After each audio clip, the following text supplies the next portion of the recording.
இன்னும் எவ்வளவு நாளைக்கு தான் இந்த மாதிரி பேசி பேசியே மக்களை ஏமாத்த போறீங்க? நடக்கிற விஷயங்கள் எல்லாத்துக்கும் சேர்த்து வச்சு கேள்வி கேட்க நாங்க ரெடியா இருக்கோம். ஆனா, பதில் சொல்ல இவங்கலாம் ரெடியா இருக்காங்களா? அதத்தான் டீட்டெயிலா இன்னைக்கு நம்ம பார்க்க போறோம். வணக்கம் and welcome to the show day to day with me DD. இன்னைக்கு நாட்டுல என்ன நடக்குதுன்னு தெரிஞ்சுக்கலாமா? இதுல முதலாவதா எடுத்துக்கிட்டோம் அப்படின்னா, நம்மளுடைய முதல்வர் மு.க. ஸ்டாலின் அவர்கள் தன்னுடைய எக்ஸ் தளத்துல ஒரு பதிவை போட்டிருக்காரு. அதுல அவர் குறிப்பிட்டிருக்க விஷயம் என்ன? சமீபத்துல தான் பார்த்தோம், இந்த ஜிஎஸ்டி ரிஃபார்ம்ஸ் அப்படிங்கிறது அமலுக்கு வந்தது.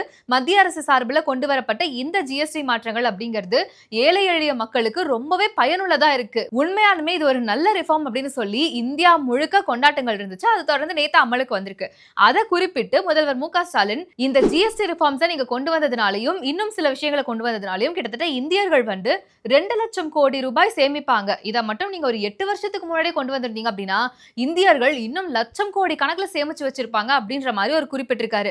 அது மட்டும் இல்லாம வழக்கம் போல அரைச்சமாவே அரைப்போம் அப்படிங்கிற மாதிரி இன்னொரு விஷயத்தையும் குறிப்பிட்டிருக்காரு. என்னன்னு உங்களுக்கே கெஸ் ஆயிருக்கும்னு நினைக்கிறேன். என்ன, ஒரு பக்கம் ஒன்றிய அரசு மாநில அரசுக்கு கொடுக்க வேண்டிய நிதியை கொடுக்க மாட்டேங்கிறாங்க. நாங்க ஹிந்தி திணிப்பை எதிர்க்கிறோங்கிற ஒரே காரணத்துக்காக தமிழ்நாட்டுல கல்வி திட்டத்துக்கு கீழே வழங்க வேண்டிய நிதியவும் கொடுக்கவே மாட்டேங்கிறாங்க. இந்த அநீதி எப்பதான் முடியும் அப்படின்ற மாதிரி கேட்டிருக்காங்க. இந்த ஹிந்தி திணிப்பு அப்படிங்கறத எடுத்துக்கிட்டோம்னா இதுக்கான விளக்கத்தை பல முறை பலரும் கொடுத்துட்டாங்க. இருந்துமே இதை கையில் எடுத்தா தமிழக மக்கள் ஈஸியா ஏமாந்துருவாங்கன்றதுக்காக இந்த வார்த்தையை பயன்படுத்திக்கிட்டே இருக்காங்களா, இல்ல முதல்வருக்கே தெரியாம அவர் கூட இருக்க அட்மின் யாராவது இந்த மாதிரி ட்வீட் போடுறாங்களா அப்படின்றது புரிய மாட்டேங்குது.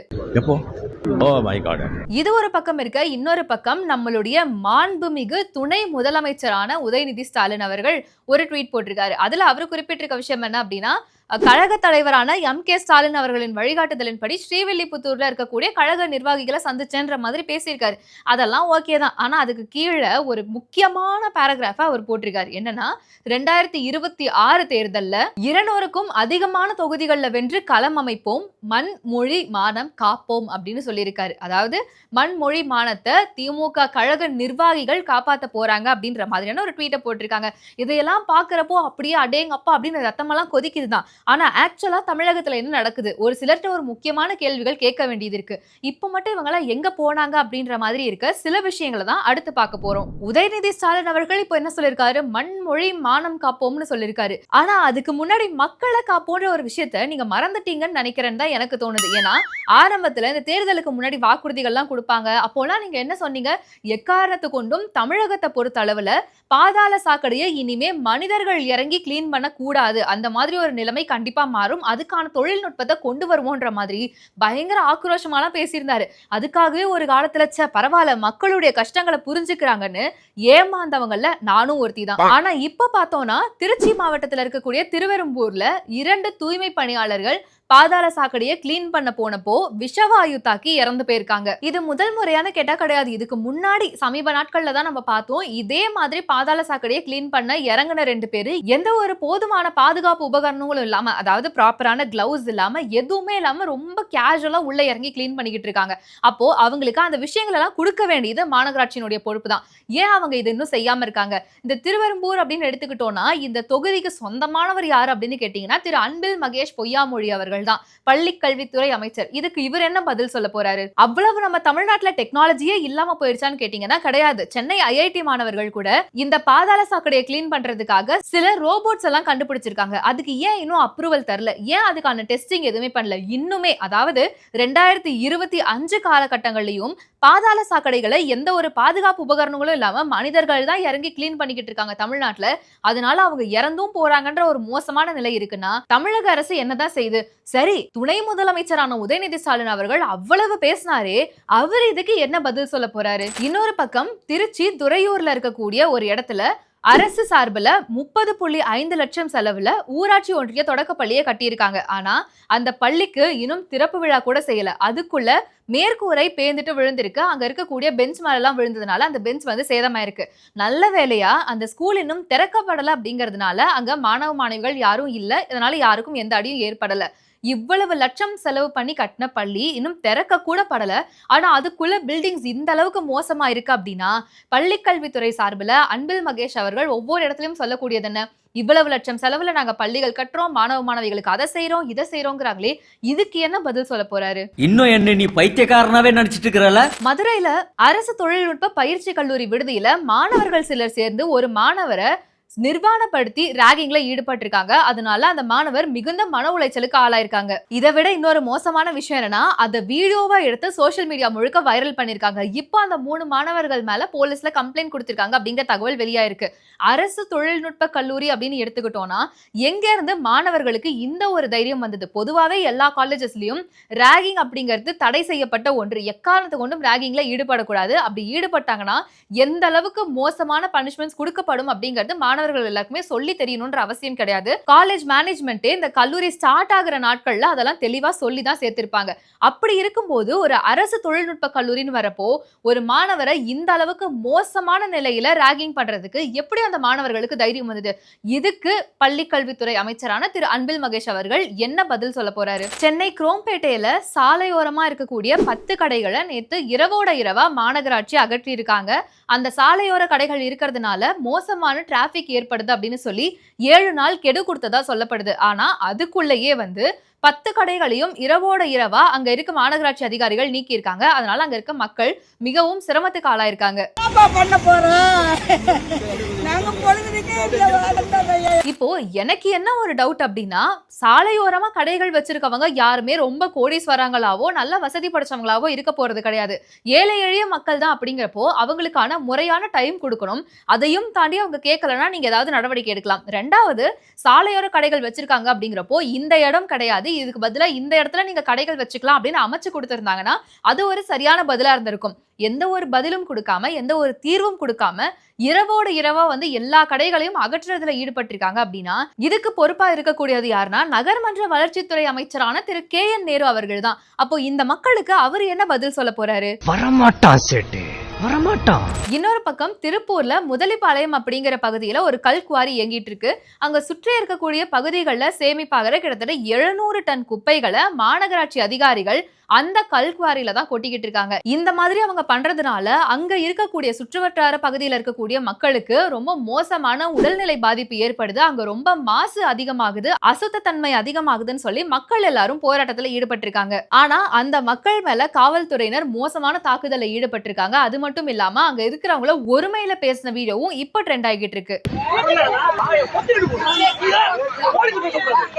மக்களுக்கு சுகாதார சீர்கேடு ஏற்படுது. கிட்டத்தட்ட 700 டன் குப்பைகளை ஒரு கல்குவாரியில கொட்டுறாங்க தினமும். அப்படிங்கிறப்போ அங்க இருக்கக்கூடிய மக்கள் எந்த அளவுக்கு மோசமான நிலைக்கு தள்ளப்படுவாங்க, எந்த அளவுக்கு உடல் பிரச்சனை ஏற்படும் அப்படிங்கறது எல்லாருமே யோசிக்க வேண்டிய ஒரு விஷயமா தான் இருக்கு. அதை பத்தி மக்கள் போராட்டத்துல ஈடுபட்டு சொல்றாங்க அப்படின்னா என்ன ஏதுன்னு கேட்டு அதுக்கான தீர்வு கிடைக்குமான்னு கேட்டா கிடையாது. ஆனா அதுக்கு பதிலா இந்த மாதிரி தான் பொதுமக்களை மோசமான வார்த்தையில திட்டி அவங்கள வேன்ல ஏற சொல்லுவாங்க காவல்துறையினர். கேட்டா இல்ல நாங்க மக்களுக்காக தான் வேலை செய்யறோம்ன்ற மாதிரி ஒரு பில்டப் வேற. இப்போ இதுக்கு அமைச்சர்கள் சார்பில இருந்து என்ன பதில் வரப்போகுது? முதல்வர் அவர்கள் மூச்சுக்கு 300 தடவை சொல்லக்கூடிய விஷயம் என்ன? இது மக்களாட்சி, மக்களுக்கான ஆட்சின்னு சொல்லிக்கிட்டே இருப்பார்ல. திராவிட முன்னேற்ற கழகத்துடைய மக்களாட்சி காலமெல்லாம் தொடரும் தொடரும். ஆனா எந்த அளவுக்கு இது ஒரு மக்களாட்சியா இருக்கு அப்படிங்கிறதுக்கு இப்போ உங்களுக்கு ஒரு பெர்ஃபெக்ட் எக்ஸாம்பிள் சொல்றேன். திமுகவினுடைய மாநில விவசாய அணி செயலாளர் விஜயன் அவர்கள் ஸ்டேஜ்ல ஒரு விஷயத்த பேசியிருக்காரு. யார பத்தி அப்படின்னா எதிர்க்கட்சி தலைவரான எடப்பாடி பழனிசாமி அவர்களை பத்தி. அது என்னன்றத கொஞ்சம் நீங்களே கேளுங்களேன். என்ன செய்தார் பழனிசாமி? எங்கேயோ போய் கால தம்பி சொன்ன மாதிரி அவன் கால் பிடிச்சே பழக்கப்பட்டான். அது எங்க ஊர் பொம்பளை கிட்ட தான் முதல்ல காலை பிடிச்சான்.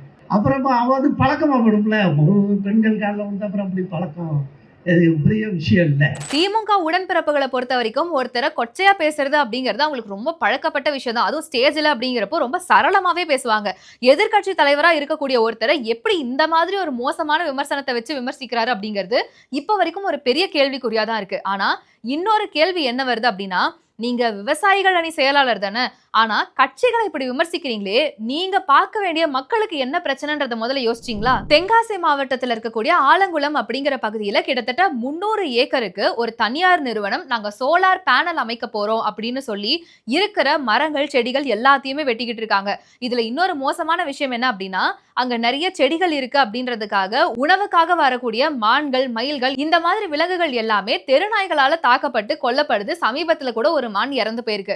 அது மட்டும் இல்லாம 300 ஏக்கருக்கு இருக்கக்கூடிய செடிகளும் மரங்களும் முக்கியமா பயிர் வகைகள், சோளம் உள்ளிட்ட பயிர் வகைகள் எல்லாத்தையுமே அழிச்சு இந்த சோலார் பேனல் சிஸ்டம் கொண்டு வர போறாங்க அப்படின்னா இதுக்கான அப்ரூவலை யார் கொடுத்தா? அங்க இருக்கக்கூடிய எல்லாருமே விவசாயிகள். 300 ஏக்கருக்கு ஒவ்வொருத்தரும் அவங்க நிலங்கள்ல விவசாயம் பண்ணிக்கிட்டு இருக்காங்க. அப்படிங்கிறப்போ இப்போ பாத்தீங்கன்னா எல்லாமே அந்த 300 ஏக்கர்ல மா, பலா, நெல்லி, சப்போட்டா, தேக்கு இந்த போன்ற பல வகையான 10 லட்சம் மரங்கள் இருக்கு. நாங்க என்ன கேட்கணும், இந்த மரங்களை அழிச்சுதான் நீங்க சோலார் போடணுமா நாங்க தொடர்ச்சியா கேட்கோம். இது வரைக்கும் அரசு துறை அதிகாரிகள் அதுக்கு பதிலே சொல்ல மாட்டேங்காங்க. நாங்க இதனால சொல்றோம், இதனால எங்களுக்கு வந்து சுற்றுச்சூழல் பாதிக்கும், விவசாயிகள் பாதிக்கப்படும், பொதுமக்கள் நாங்க பாதிக்கப்படும் தொடர்ச்சியா சொல்லிக்கிட்டு இருக்கோம். துறை சார்ந்த அதிகாரிகள் நடவடிக்கை எடுக்கவே மாட்டேங்காங்க. இப்போ வந்து நாங்க அரசுக்கு முதல்வர் மு க ஸ்டாலின் ஐயாவுக்கும் துணை முதல்வர் உதயநிதி ஸ்டாலின் ஐயாவுக்கும் மற்றும் துறை சார்ந்த அதிகாரிகளுக்கும் நாங்க தொடர்ச்சியா மறுபடியும் கோரிக்கையா வைக்கோம். இந்த 10 லட்சம் மரங்களை அழிச்சு சோலார் எங்க ஊருக்கு வந்து கண்டிப்பா வரக்கூடாது. உங்க மக்களுக்கான பிரச்சனையை பாக்குறதுக்கு நீங்க ரெடியா இல்ல, ஆனா ஸ்டேஜ் ஏறி ஒருத்தரை கொச்சையா பேசுறதுக்கு மட்டும் ரெடியா இருக்கீங்க அப்படின்னா எந்த வகையில இது மக்களுக்கான ஆட்சியா இருக்க முடியும்? இப்ப இந்த மக்களுடைய பிரச்சனைக்கு ஸ்டேஜ் ஏறி பேசினாரு விஜயன் அவர்கள், இவரு பதில் சொல்லுவாரா? இல்ல தமிழகத்துல விவசாயத்துறைக்குன்னு ஒரு அமைச்சர் இருக்காரு, அவர் பேர் என்னது, MRK பன்னீர்செல்வம் அவர்கள், அவர் இப்பவாது இறங்கி வந்து மக்களுக்காக பேசுவாரா? ஏன்னா நிறைய பேர் அவரை பார்த்ததே இல்ல அப்படிங்கிற மாதிரி எல்லாம் விமர்சனம் பண்ணிக்கிட்டு இருக்காங்களே, இதுக்கெல்லாம் என்னதான் தீர்வு? இப்படி ஒவ்வொரு துறையிலையும் ஒவ்வொருத்தர்கிட்டயும் மக்கள் சார்பா நாம கேள்வி கேட்டுட்டு தான் இருக்கோம். ஆனா இதுக்கெல்லாம் அவங்க பதில் சொல்லுவாங்களான்னு கேட்டா கிடையாது. அதுக்கு பதிலா என்ன பண்ணுவாங்க, நாங்க வேற நல்ல விஷயங்கள் எல்லாம் பண்ணிருக்கோம், அதெல்லாம் நீங்க பாருங்கன்னு சொல்லி எப்படியெல்லாம் மடைமாற்ற முடியுமோ அதுக்கான செயல்ல தான் ஈடுபடுவாங்க. இருந்தாலும் மக்கள் பிரச்சனைகள் அப்படிங்கிறது ஒரு பகுதியில நடக்குது, அதனால அது எங்கேயோ நடந்துட்டு போகுதுன்னு அசால்ட்டா விடாம இந்த துறை சார்ந்த அமைச்சர்கள் இறங்கி நடவடிக்கை எடுக்கணும் அப்படிங்கிறது எல்லாரோட கோரிக்கையாவும் இருக்கு. ஆனா ஒவ்வொரு முறையும் மக்களாட்சி, மண்மொழி மானம் காப்போம், 2026லயும் நாங்க தான் ஜெயிப்போம்னு வாய் கூசாம இவ்வளவு விஷயங்கள் பேசுறீங்களே, மக்களை கொஞ்சம் கவனிச்சீங்கன்னா நல்லா இருக்கும் அப்படிங்கறதா இப்ப எல்லாருடைய கோரிக்கையாவும் இருக்கு. இந்த மாதிரி இன்னும் நிறைய அப்டேட்ஸ் நீங்க தெரிஞ்சுக்கணும் அப்படின்னா நம்ம பேசு தமிழா பேசு வெப்சைட் இப்போ ஆக்டிவா இருக்கு, அதோட லிங்க் டிஸ்கிரிப்ஷன்ல தரேன், மறக்காம செக் பண்ணி பாருங்க.